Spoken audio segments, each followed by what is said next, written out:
Me emër të Allahut, mëshirues dhe përdëlimtar i madh. Kur të vinë të ti hipokritët, ata thonë, ne dëshmojmë se ti, me të vërtetë, je i dërguari i Perëndisë. E Perëndia e di se ti, me siguri, je i dërguari i tij, por Perëndia dëshmon edhe se hipokritët janë gënjeshtar të qartë. Ata betimet e tyre i kanë bërë maskë, andaj i kanë penguar njerëzit prej rrugës së Perëndisë.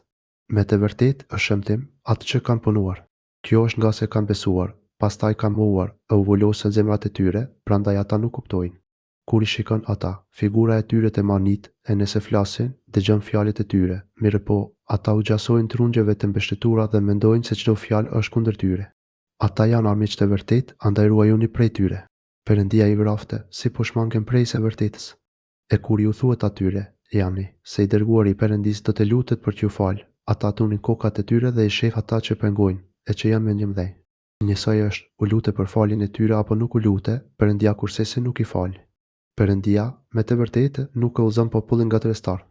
Ata thonë, mos u jepni kurrë atyre që janë të profeti i Perëndisë, përderisa të largohen prej tij.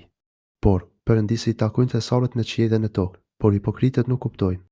Ata thonë, nëse kthehemi në Medinë, padyshim të fuqishmit do t'i dëbojnë të dobetit nga ajo Medina. Por, fuqia është e Perëndisë dhe e profetit e tij dhe e besimtarëve, mirë po, hipokritët nuk e dinë këtë. O besimtar, mos ju habisin pasuria juaj dhe fëmijët tuaj nga të përmendurit Perëndim. E ata që bëjnë këtë, do të humbin. I jepni ju prej atyre dhuntive që u kam dhënë unë juve, para se t'ju vijë vdekja ndonjërit, e ai të thotë, o Zoti im, sikur të më kishe lënë edhe një kohë të shkurtër në jetë, do të kisha dhënë lëmoshën dhe do të bëhesha ndër të mirët. Perëndia nuk i jep afat askujt kur t'i vijë momenti i vdekjes, e Perëndia di mirë atë që punoni ju.